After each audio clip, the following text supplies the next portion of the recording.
منم و قایق و کشتی، منم و کامیون و منظره. اومدم اینجا دارم بار هندی میارم برای مشتریان.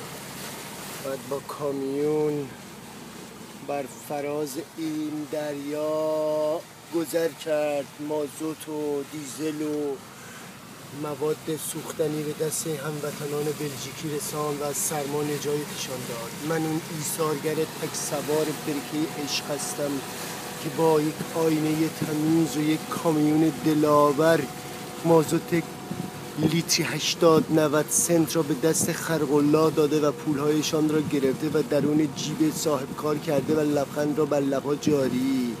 من اون مصطفی پهلوان هستم که این پرنده نیز از من فرار می کند.